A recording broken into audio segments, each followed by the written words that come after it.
Bueno, quería que reflexionásemos brevemente acerca de qué espacios habitamos.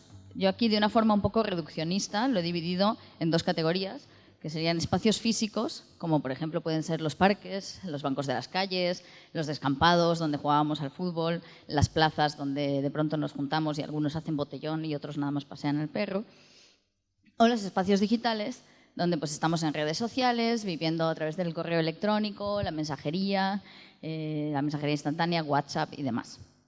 Y me gustaría que reflexionásemos un poco sobre estos espacios, así en conjunto, igual de una forma no demasiado horizontal, porque solo estoy hablando yo y solo yo tengo el micro, pero sí que participéis un poco en esta parte. Me gustaría saber quiénes de los que están aquí piensan que pasan más tiempo en el espacio físico que en el digital. Manos arriba. Ok, prácticamente todos pensáis que pasáis más tiempo en el espacio físico que el digital. Me encanta. Os voy a dar un par de datos que igual os hacen replantearos esa idea. ¿Sabíais que en promedio las personas tocan sus móviles 2.617 veces al día? ¿Sabíais que niños y adolescentes de 8 a 18 años pasan de media 7 horas al día delante de una pantalla?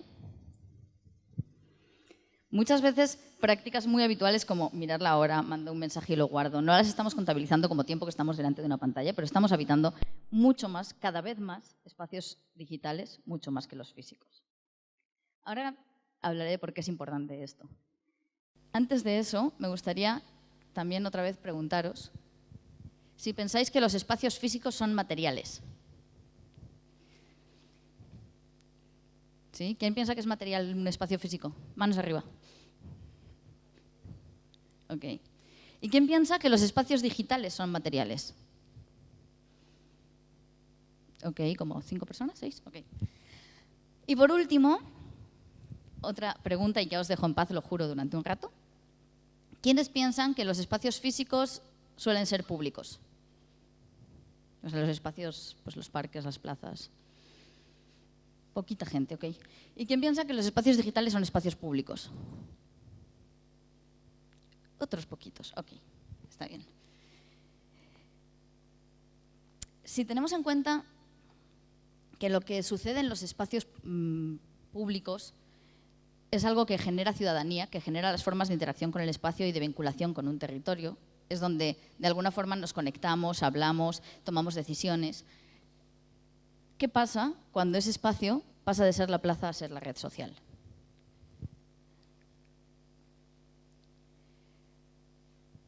Bueno, yo voy a defender primero que parques, bancos, plazas, calles sí son espacios públicos, son gestionados de forma estatal, que igual no comunitaria, pero esos serían modelos luego de gobernabilidad que deberíamos analizar, pero en principio sí son espacios públicos, y que los espacios digitales son espacios privados.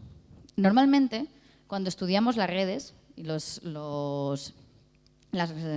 los estudios sobre comunicación y medios, nos damos cuenta de que en casi todos hacen grandes alusiones a espacios maravillosos, públicos, donde la red nos permite expresarnos todos en horizontalidad, dar una voz pública, habitar un espacio público digital donde todos somos escuchados, donde permite la democracia total y absoluta que otros espacios no nos permiten.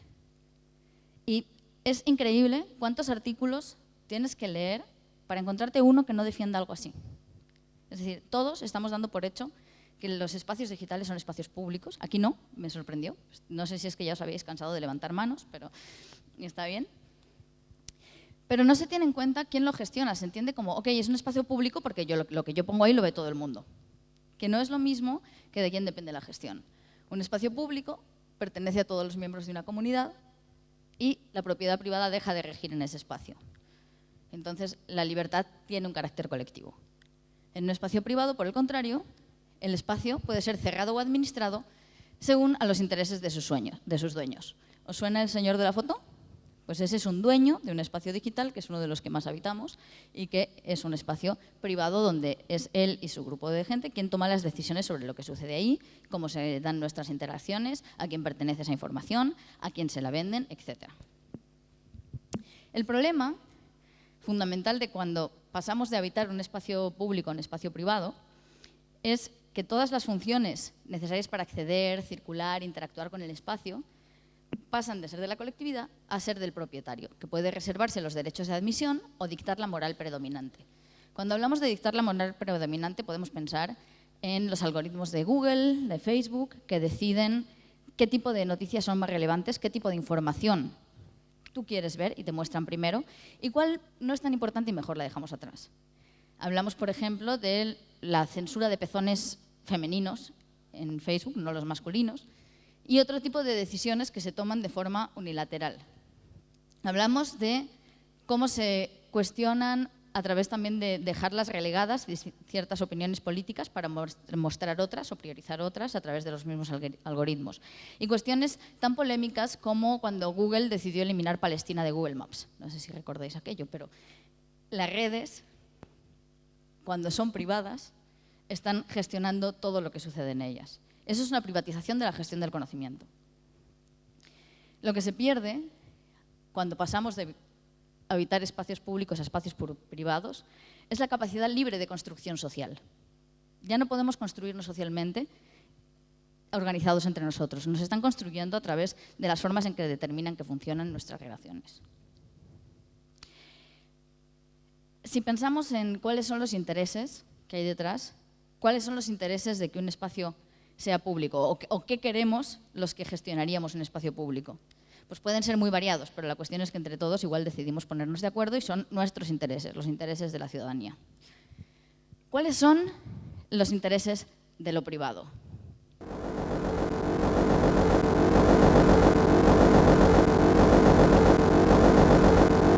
Esto que va a sonar ahora es una selección de palabras de Zuckerberg, el director de Facebook, a lo largo de toda su... 100 or 200 to grow it, and therefore it would grow thousands. I mean, Lo que se there doesn't hizo necessarily have to be fue more. estudiar cuáles son las palabras que más dice y dice dos, que podéis estar More leyendo than en recortes 40%, durante more than a el resto de third la of a few conferencia hasta thousand un more punto schools, determinado. more of a horizontal, that it's more like more, a lot more. Works y really grow. well at growing. Millions Más is more, there's y crecer. more efficient, Más, and más, I mean, there's más, more, más. almost 800,000 more. ¿Cuál es el problema cuando los intereses de las entidades privadas que manejan los espacios digitales son nada más tener más producción, más dinero, más tweets, más gente conectada, más gente dentro de sus redes? Pues el problema es que tenemos que considerar la materialidad. Este es un gran problema. La inmaterialidad de la comunicación ha sido durante mucho tiempo un supuesto ontológico para la teoría general de los campos de la comunicación, la retórica y los estudios de los medios. Cuando estamos pensando que los medios son solo esa cosa virtual e inocua que está por ahí flotando, pensamos en la nube. ¿Y aquí a qué huelen las nubes?, decía un anuncio de compresas. Pues no huelen a nada, son inmateriales, flotan en el cielo. Pues bueno, resulta que todo ese material que guardamos en la nube, no lo estamos guardando en la nube, lo estamos guardando en macroservidores. La nube se ve así. Son miles y miles de servidores que tienen un peso específico, unas medidas específicas, que ocupan un espacio y que evidentemente no son nada inmateriales.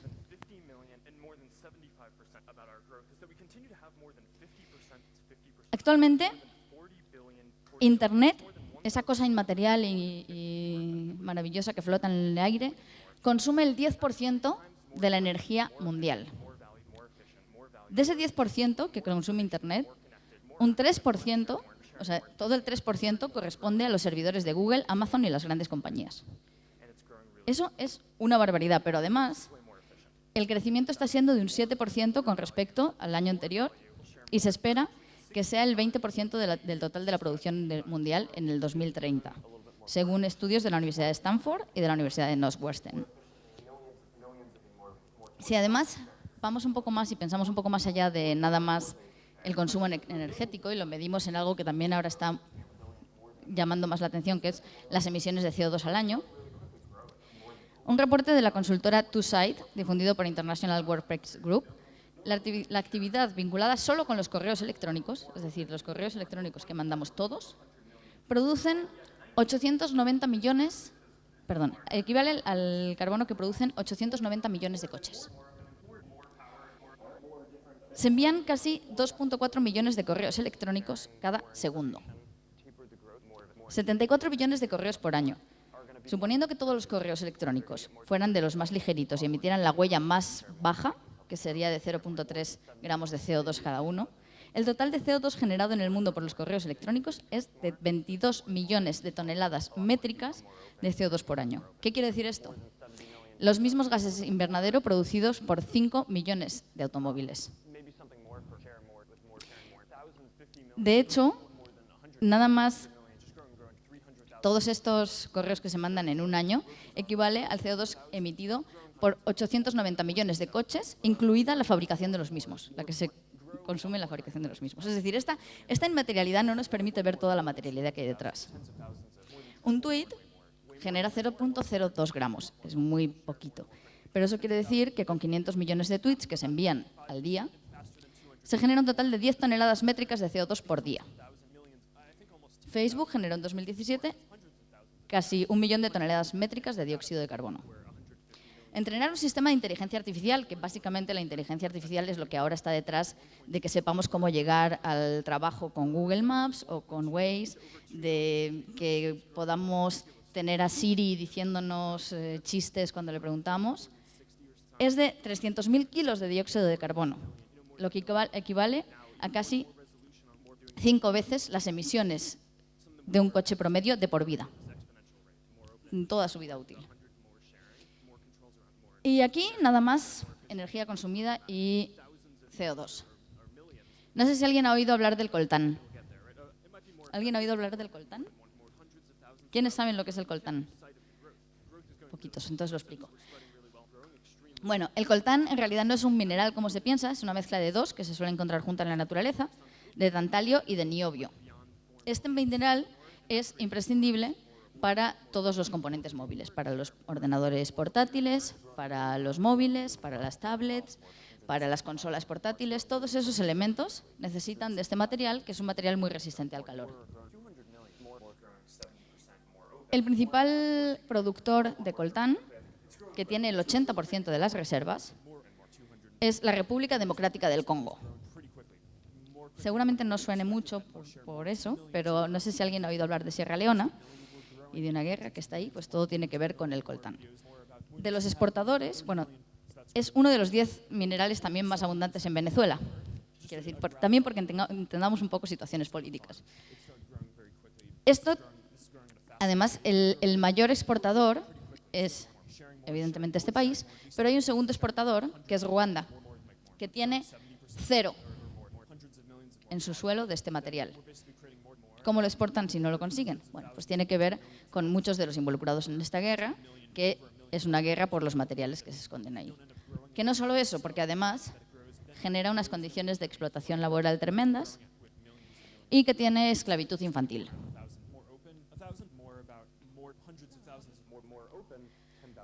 La producción de coltán anual es de 1.800 toneladas.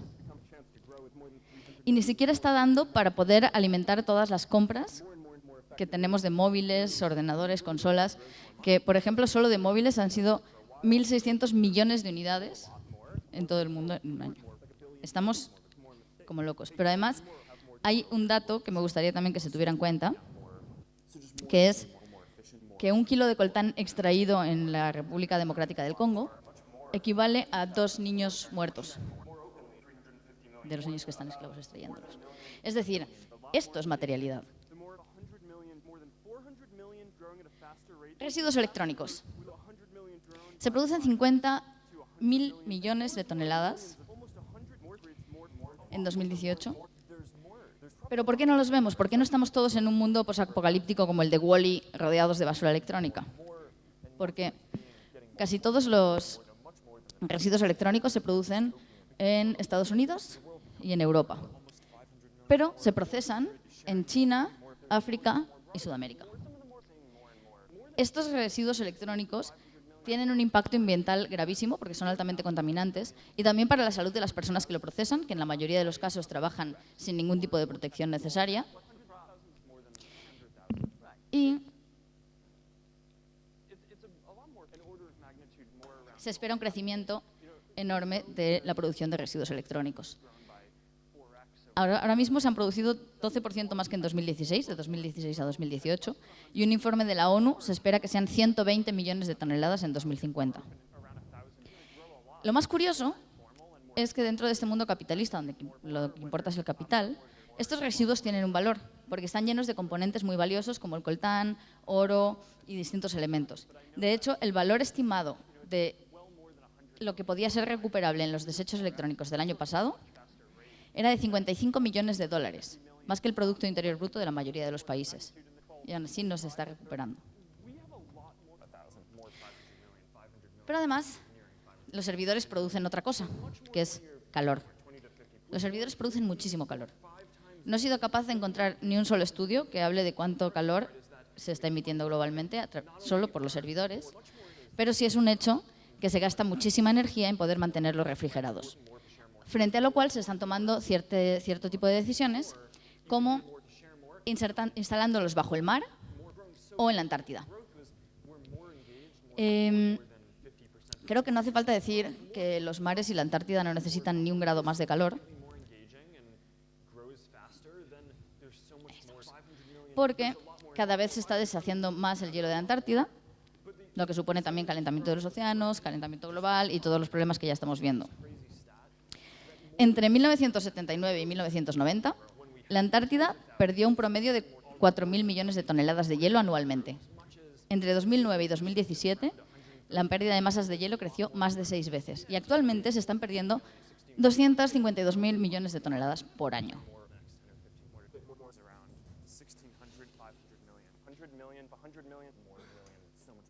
Maybe 30,000, 150,000 grow a lot more, growing, and then 300 million, probably 300 million was like, for just maybe 10 or 20 more orders of magnitude more powerful than more interesting, is so much more rich.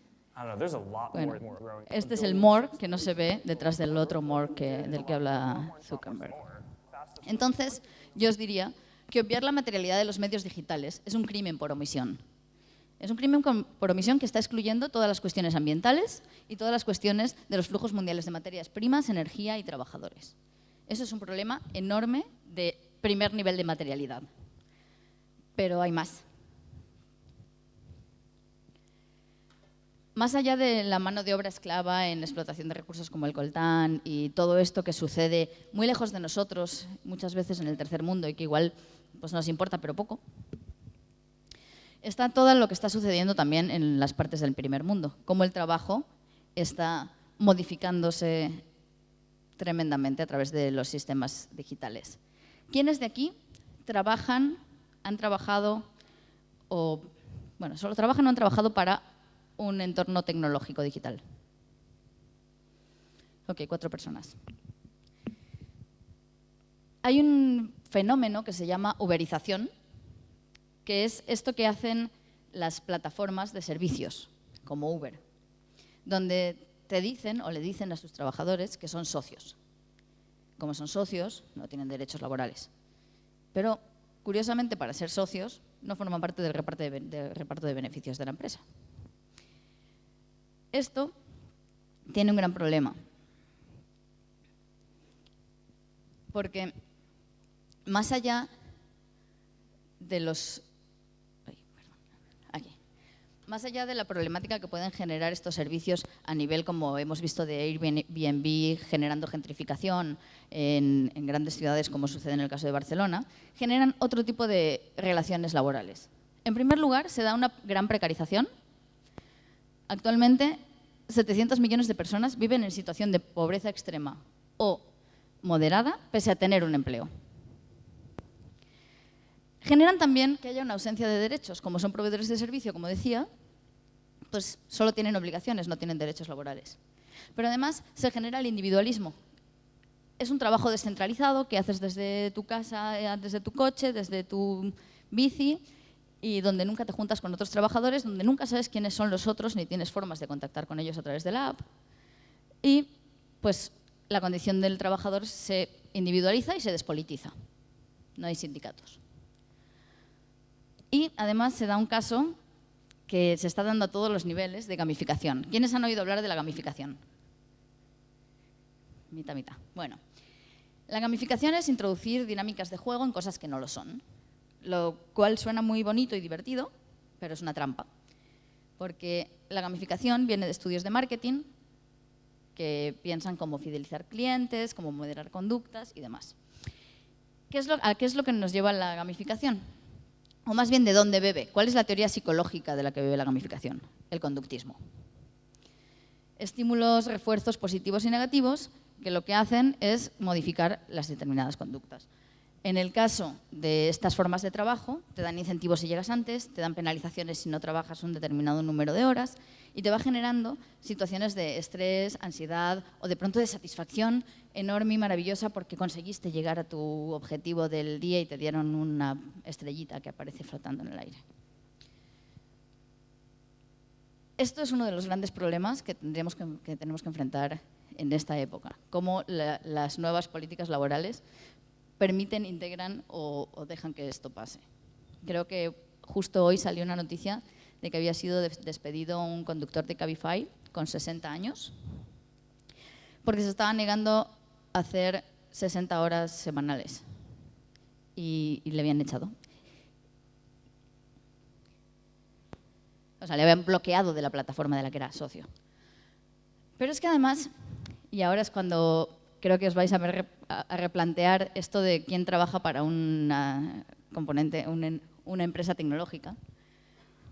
Todos estamos trabajando. Las empresas tecnológicas se nutren de muchísimo trabajo gratuito. Facebook es gratis, ¿verdad? Twitter es gratis, WhatsApp es gratis, tenéis un montón de servicios gratuitos. Pues hay una frase maravillosa, que debería repetirse más, que es que cuando el producto es gratis es que tú eres el producto. Por ejemplo, cuando una discoteca dice las chicas beben gratis los jueves, ¿qué te están anunciando? Chicas borrachas. Te están convirtiendo en el producto. Lo mismo sucede con estas tecnologías. Estamos dotando de contenido a plataformas que si no solo serían un cascarón vacío y lo estamos haciendo a coste cero y hasta felices. Además, estamos entrenando sistemas de inteligencia artificial. No sé si alguien participó en el reto de los 10 años. Esta era yo hace 10 años y esta soy yo ahora, con el hashtag. Eso sirve para que los sistemas y algoritmos puedan determinar cuántas variaciones hay dentro de tu rostro y puedan reconocerte en cualquier caso por un sistema de reconocimiento facial. Y esa es solo una de las formas en las que estamos entrenándolos. Y además somos parte de la vigilancia. Etiqueta a tus amigos. Dinos quiénes son tus familiares. Responde preguntas. Juega con tus amigos. Invítalos. Formamos parte de su red de vigilancia. Y ahí vamos a otro de los elementos muy importantes, que es el control. Hay un caso que no sé si conocéis, el de Malte Spritz, que fue uno de los primeros en darse cuenta de cómo nos controlan los móviles. Vamos a ver un vídeo ahora, donde vamos a ver esta historia. Malte Spritz decidió pedirle a su compañía de teléfonos en Alemania que le diera los datos que guardaban de él. La compañía se negó, fue a la corte y lo que hizo fue pedir que esos datos tenía que tener el acceso y evidentemente la Corte de Justicia le dio la razón y le entregaron esos datos. Lo que le entregaron fue un montón de números que no tenían ningún sentido para él, una información indescifrable, pero le pidió a unos amigos que sí sabían de eso que le hicieran una visualización. Cuando pudo ver estos datos, obtuvo este resultado, que es un vídeo de 2 días de actividad de esta persona.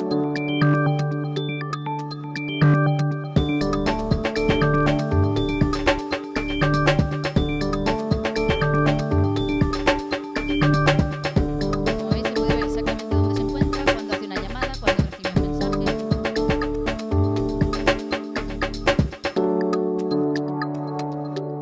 El tiempo que duran las llamadas que hace, a quién se las hace, cuánto tiempo está parado.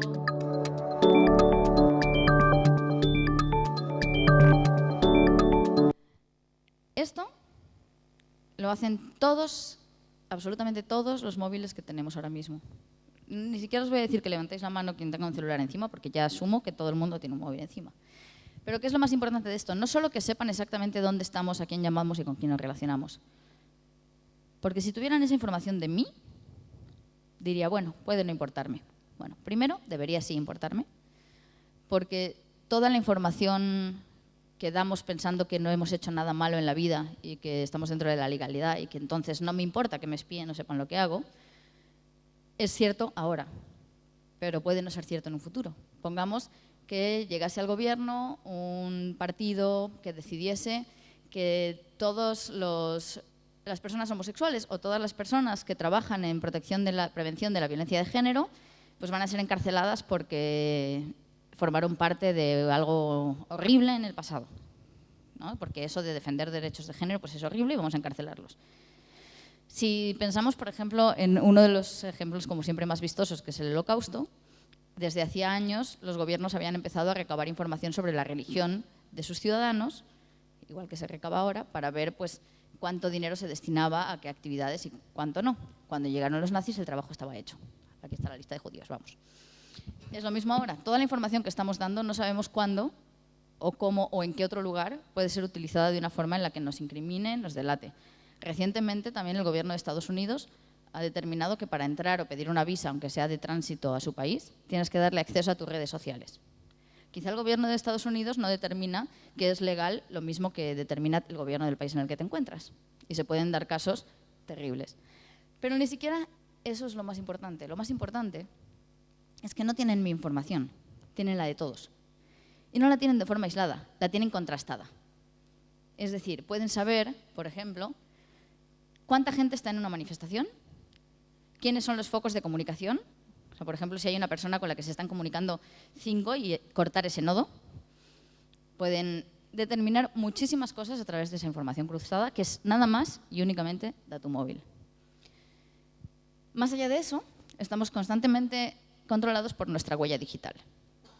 Todo lo que buscamos en Internet queda registrado. A través de nuestras búsquedas pueden saber si estamos enfermos, si estamos sanos, si estamos divertidos, si pensamos tener un hijo, si estamos buscando cómo abortar, porque aunque nadie más lo sepa, Internet sabe que estás buscando esas pastillas para el aborto. Pueden saber cualquier cosa, pueden saber todo.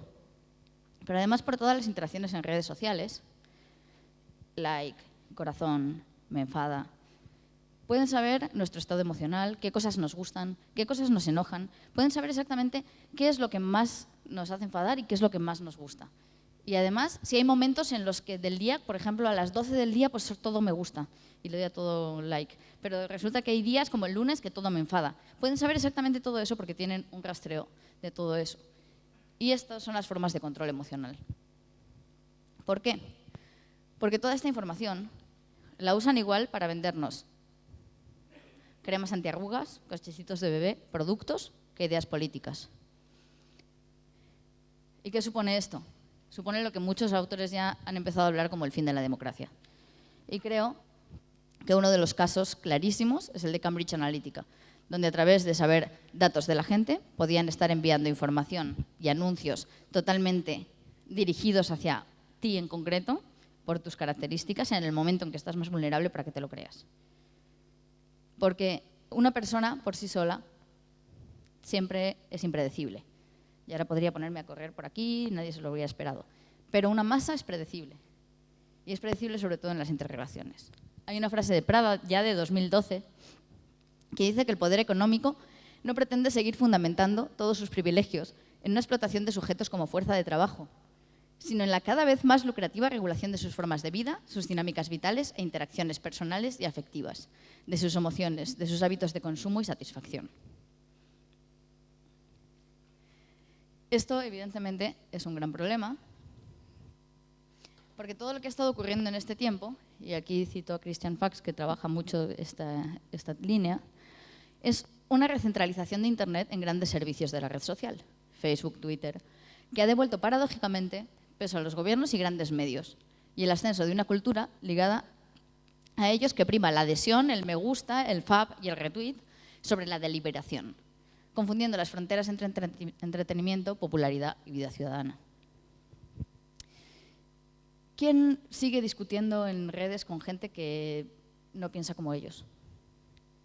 Al tercer comentario donde se enfadaron, lo bloqueo, no tengo por qué escucharlo. Mantienes a los amigos que piensan como tú, pero además los algoritmos de las redes sociales te ayudan a que solo te aparezcan las cosas que son similares a ti ideológicamente, en gustos y demás. Al final, lo único que hacemos es relacionarnos con la gente que ya piensa con nosotros, lo mismo que nosotros, reforzando nuestras ideas y dándoles like. No pensamos Como dice Marina Garcés, estamos en un caso de inteligencia delegada. Es tantísima la información que vemos cada día. Scrollé hacia abajo en el Facebook. ¿Cuántos posts me salen? Millones. No podemos tener un pensamiento crítico acerca de ello. No podemos, o sea, podríamos tener igual acerca de 1, 2, pero no de toda la información que estamos viendo. Entonces ya leemos titulares en vez de leer las noticias y delegamos nuestra capacidad crítica en otros. Decimos, bueno, yo es que en este medio confío. Bueno, es que si lo publicó mi amigo no sé quién, entonces tiene que ser verdad. Se nos cuelan millones de fake news, incluso a los medios, porque esos medios confiables que deberían hacer ese trabajo crítico, pues muchas veces tampoco lo hacen. Estamos sobresaturados. Y delegamos esa inteligencia a sistemas de inteligencia artificial, a nuestros amigos, a nuestros medios, y no pensamos críticamente. ¿Por qué todo esto es tan importante? Porque todo se construye a través de la tecnología. Las formas en las que entendemos el mundo se construyen a través de la tecnología. Las formas en las que nos relacionamos con los otros se construyen a través de la tecnología. La información, el conocimiento, está en Internet. Y si es una gran corporación la que decide cuál es el conocimiento que tenemos, está construyendo la realidad y todas nuestras relaciones. Entonces, ¿cuál es el problema? No, ¿cuál es la solución? ¿Qué hacemos frente a esto que parece total y absolutamente apocalíptico? Tenemos que volver a repensar desde lo público, pero para repensar desde lo público también hay que pensarlo desde la materialidad, como agentes en vez de como usuarios, y desde su materialidad en vez de su inmaterialidad. ¿Ya están todos asustados? ¿Sufriendo, llorando? ¿Ya quieren irse a casa a hacerse bolita en el suelo? Ok. Pues bueno, ahora vamos a ver que no todo está perdido y todavía hay cosas que se pueden hacer.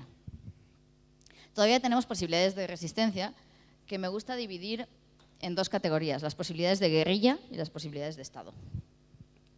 Contra la videovigilancia que se da de todos nosotros y reconocimiento facial, todas estas cosas, hay varias medidas que se pueden tomar. Hay varios investigadores, artistas, trabajando en líneas contra la videovigilancia, donde, por ejemplo, se diseñan maquillajes que impiden el reconocimiento facial. No son maquillajes altamente tecnológicos, nada más sus principios se basan en la asimetría, porque las inteligencias artificiales buscan cosas simétricas. También en resaltar o oscurecer más las zonas que deberían ser más claras, como la nariz, cejas, pómulos. Y hay como muchas técnicas donde a través del maquillaje puedes impedir que una cámara te reconozca. Hay prendas que también impiden la videovigilancia. Esta que se ve en la imagen es una prenda que impide la detección de calor, porque muchos de los sistemas de videovigilancia tienen varios sistemas para determinar que hay un humano. Por ejemplo, medición de temperatura. Hay otros que lo que miden es la forma del cuerpo y dice ahí hay una persona y entonces luego proceden al reconocimiento facial, que recientemente también salieron unos investigadores que habían desarrollado ciertos patrones que si los colocas en la ropa, las cámaras dejan de reconocer que hay una persona ahí. Entonces, al tiempo que se desarrollan todas las técnicas de vigilancia más avanzadas, se desarrollan también técnicas de resistencia a esa vigilancia. Pero dentro de lo que podrían ser las leyes de Estado o comunes, no solo las tácticas individuales, tenemos, por ejemplo, leyes que impidan la videovigilancia o el reconocimiento facial. Recientemente, San Francisco, una de las cunas de todos estos elementos, ha prohibido la utilización de reconocimiento facial en todo el área. Se puede decidir, se puede elegir entre todos y vetar este tipo de tecnologías. Al mismo tiempo que, por cierto, en México la acaban de instalar.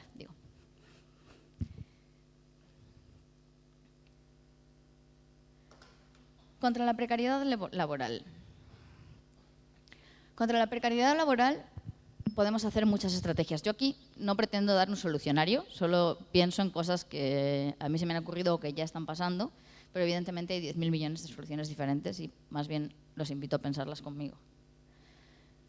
Contra la precariedad laboral, los sindicatos.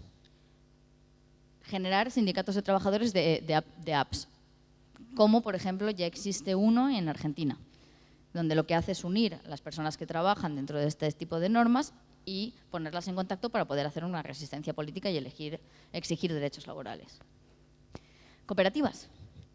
Se pueden generar cooperativas que tengan unas tecnologías similares, pero que trabajen de una forma pues, mucho más sana, que compitan con las plataformas capitalistas. Esto, por ejemplo, cuando fue la última huelga en Madrid de los repartidores de Deliveroo, Uber Eats y demás, repartidores de comida, una de las conclusiones a las que llegaron era: vamos a hacer nuestra propia app, vamos a dejar todos de trabajar para estas, por lo tanto, en un momento pierden sus empleados, aunque luego vayan a recuperarlos enseguida, y vamos a fomentar nuestra propia app, vamos a competirle a esto. O, dentro de las propuestas de Estado, pues se podría ver por qué triunfan estas formas de trabajo, cómo se pueden generar formas de trabajo tomando las cosas que son positivas de estas nuevas tecnologías, pero eliminando todas las que son negativas y, de alguna forma, proporcionando los derechos laborales básicos que estén garantizados dentro de estas cuestiones laborales. Ecológicos. Pues igual, de guerrilla, nosotros mismos como personas individuales podemos alargar al máximo la vida de nuestros dispositivos. Seguramente muchos aquí os parezca la mejor idea que tu compañía, cuando pasa un año, te regale un móvil nuevo de última generación. Pero eso está generando una cantidad de desechos increíbles que, pues, como ya hemos visto antes, generan muchísimas más cosas que no solo residuos, sino trabajo infantil forzado y demás. El generar también nuestros propios dispositivos. Dentro de lo que se tira, casi todos los componentes son perfectamente válidos y a veces parece muy difícil un mundo ponernos a montar una pieza, pero muchas veces no es tan difícil generar con esos residuos nuestras propias tecnologías, que además pueden adaptarse mucho más a nosotros, porque las que generemos nosotros están hechas pensando en lo que nosotros necesitamos, mientras las que nos venden están hechas pensando en lo que se vende y en lo que va a generar más rédito económico.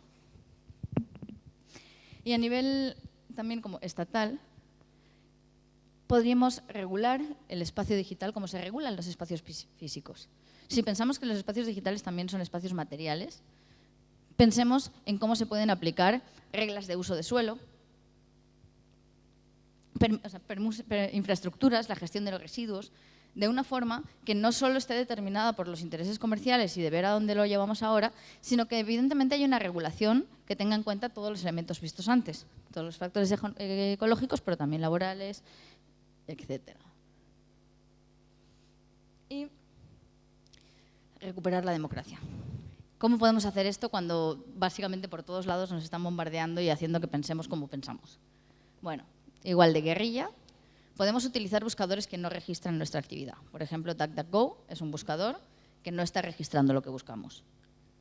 Podemos utilizar aleatorizadores de reacciones. Hay por ahí alguien que te hace un plugin que se lo pones a tu navegador y cuando tú le vas a dar like a Facebook o en corazón o lo que sea, lo aleatoriza y te va soltando cada uno una vez para que no sean capaces de determinar estados de ánimo. O directamente, no utilizar reacciones. Si utilizas comentarios en lugar de reacciones, haces que sea mucho más difícil rastrear también como todos esos pasos. O, lo que sería igual más obvio, pero sé que duele, cerrar nuestra cuenta de Facebook. O incluso usar Tor, donde vamos a la Deep Web ya anónimos no rastreables, aunque sé que eso ya es un paso como mucho más complicado.